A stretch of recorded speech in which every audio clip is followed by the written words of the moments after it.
Hello, this is Ms. Stone with our Pre-Calculus Honors, Section 9.7, video number 4.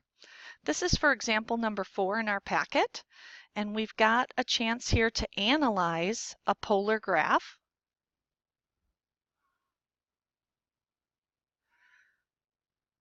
So let's do this one that has the example number 4, 4 cosine of 2 theta. Alrighty, so we certainly could start with the table, but let's hold off with that for a second.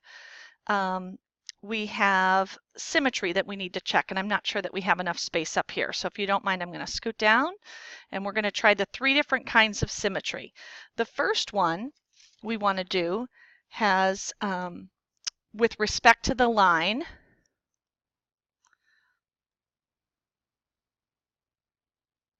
get my pen.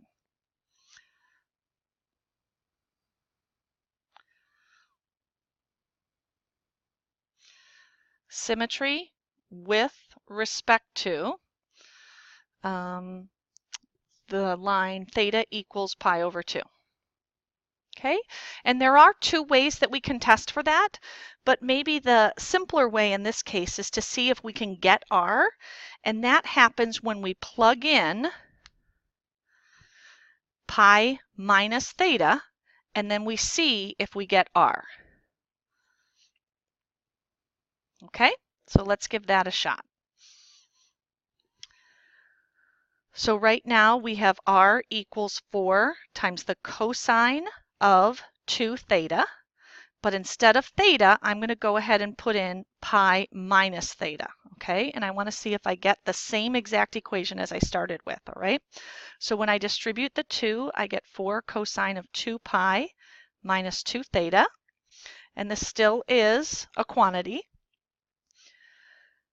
So we've got a u and a v situation. Oh my, remember cosine, cosine minus sine, sine? So I'm going to say the cosine of 2 pi times the cosine of 2 theta plus the sine of 2 pi times the sine of 2 theta.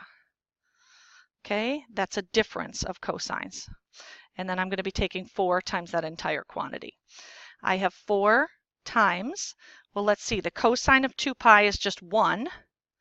So I have 1 times the cosine of 2 theta. And over here, the sine of 2 pi is nothing. So nothing times the sine of 2 theta is going to be nothing. So I have 4 times the cosine of 2 theta. All right, so let's compare that back to our original, and it 100% matches. So we're going to go ahead and say, does it have this symmetry? Yes. Okay, the second kind of symmetry we like to check is to see if it's symmetric on the polar axis. Remember, the polar axis is what we used to call the old x-axis.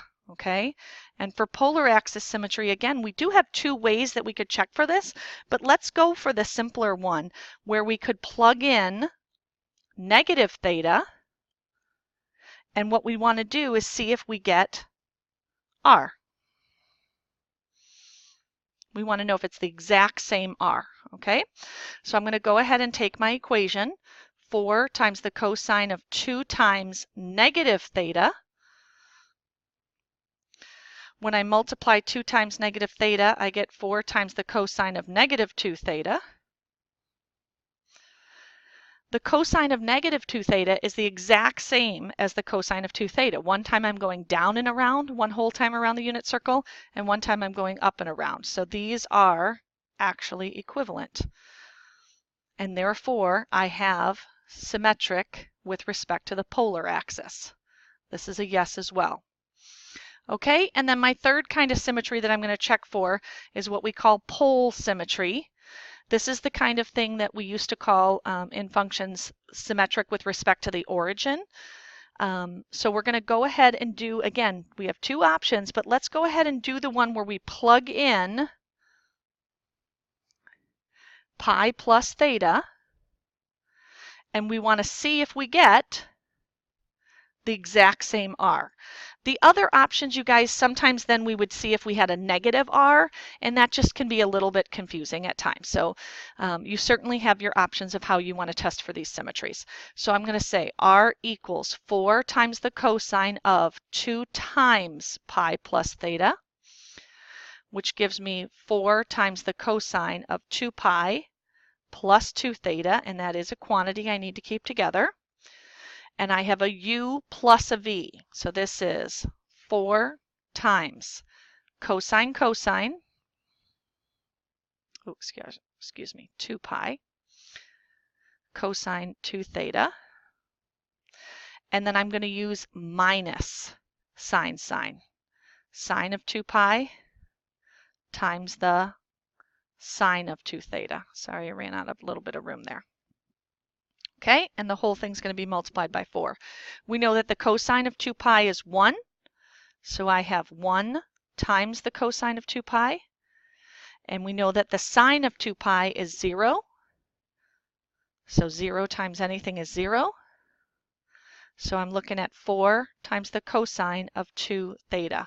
Once again, that 100% matches our original equation that was given to us, the r equation. R equals 4 cosine 2 theta. So this equation has every possible type of symmetry. We've got pole symmetry, we've got polar axis symmetry, and symmetry with respect to theta equals pi over 2. So all three symmetries. All right, let's talk about some maximum values, and we will get back to the table. So we're going to see below. So we had a little bit more room for those symmetries. All right, in terms of the maximum value, remember the most we're ever going to get out of any cosine, if you think back to the range of cosine graphs, the most it's ever going to get up to is 1, right? So I'm going to go ahead and say the maximum value of r happens when cosine of 2 theta equals 1. Right? The maximum value that we can have. And then, of course, we're going to take 4 times, so that 4 times 1 will be 4. My ultimate maximum value will be 4. But I want that to happen when the cosine of 2 theta equals 0. When the cosine of 2 theta equals 1.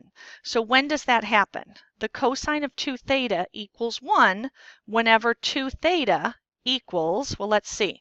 Cosine is 1 at the start of the unit circle, so I could say it equals 0. I could go around the entire circle and call that 2 pi. I could go around the circle again and call that 4 pi, right? You got the idea? So we usually call that theta, 0, because I'm going to divide by 2. Theta equals 0, theta equals pi, or theta equals 2 pi, etc., right? So it's one of those k pi situations that we used to talk about. Every 1 pi away from the start, this is happening. Okay? So theta equals, and it seems like in our textbook they're not using k pi, so I'm just going to say n pi. So theta equals 0, pi, 2 pi. If I'm specifically looking at it one time around the unit circle, I would give those 3 answers. If I was trying to make it more general, I could say n pi. All right, and then the last part we need to do here before we get up to that table is to figure out where the zeros are. So instead of setting my equation where I set cosine 2 theta equal 1, I'm going to take the entire r and set it equal to 0, because we know that that's a solution is where it crosses the x-axis. So I'm going to say that the 4 cosine 2 theta equals 0. If I divide both sides by 4, I still have 0 equals the cosine of 2 theta. Now wait a minute. A second ago I was trying to figure out where the cosine equals 1. That happens at the start of the unit circle, and then once I finish going around. This happens straight up and straight down. So the cosine of 2 theta happens when 2 theta either equals pi over 2 or 2 theta equals 3 pi over 2. Of course, I can go down, call it negative pi over 2 or negative 3 pi over 2 as well. But if I divide both sides by 2, remember dividing is multiplying by a fraction. So my first answer is pi over 4. And my second answer, if I were to divide by 2, would be 3 pi over 4. Now guys, those original two answers were pi spaces apart, right? So half a circle away. So if I wanted to get the most general answer, then I would have said, okay, 2 theta equals pi over 2 plus pi times n. We have to start straight up, and then every pi away from that is another answer. So what happens in our general answer is we get that pi over 2 divided by 2, and then the plus pi n gets divided by 2. So our general answer is pi over 4 plus pi over 2n. That would find every solution all the times around. Okay, last thing, let's put this together and make it into a graph. I'm going to make a quick table, keeping in mind all of the symmetry that we already figured out here. So for my R values, I'm going to find those out based on certain thetas. So if I start at the beginning of the unit circle, that would be a theta of 0. I'm going to try those main spots in the first quadrant, pi over 6, pi over 4, and pi over 3. I'm going to think about the symmetry that maybe I don't need to fill absolutely everything in. I'll go ahead and put these values in quad 2 here, but I don't always fill everything in. 3 pi fourths, 5 pi sixths, and finishing up with pi. All right, I know you can plug those values in. I got these ordered pairs. If you want to pause the video and see if you match with all these R values, certainly can. And then let's see what the graph is going to look like.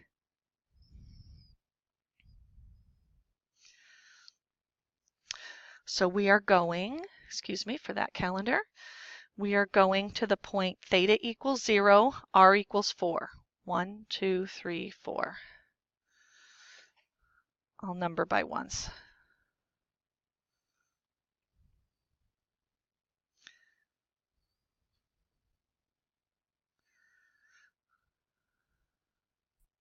Okay, so I went to the first point at 0 degrees and my R was 4. My next spot is just slightly into this first quadrant, which also we know goes into the third quadrant when you draw it all the way across. So at pi over 6, I'm going to go out 2 places. So pi over 6, I'm going to go out 2. Okay, and then at pi over 4, which is exactly halfway into the quadrant, I'm going to go 0 spots. Okay, so ladies and gentlemen, what just happened here is we made a little arc. Okay, it's part of a leaf. Now we have pi over 3, which is the highest angle that we know of in our unit circle for quad 1. So at pi over 3, I'm not going to go towards it in quad 1, you guys. I'm going to go away from it. I've got a negative R value, so I'm going to go backwards 2 spots. Straight up at pi over 2, I'm not going to go towards it because I've got a negative R. I'm going to go down 4. 1, 2, 3, 4. Okay, what just happened here, guys, is we got the other part of a leaf happening over here. At 2 pi thirds, which is the tallest angle that we know of in the second quadrant, I'm not going to go towards it in quad 2. I'm going to go behind it 2 spots. Ooh, sorry. All right, and then finally at 3 pi fourths, which is halfway into quad 2, I have back at 0. You guys, what you did is you just filled in that leaf, okay? And then to get the rest of this sense, you can go to 5 pi 6, which is the super low angle, just the 30 degrees away from the horizontal. And at 5 pi 6, I'm not going into quad 2, I'm going 2 spots backwards. And at positive pi, which is halfway around the circle, I'm not going towards it, I'm going reverse. So I backed up to that same exact first point. What ends up happening if you were to continue again, you would go up to positive 4, and then back down, and then you would go over to negative 4, and back in. It should be a symmetrical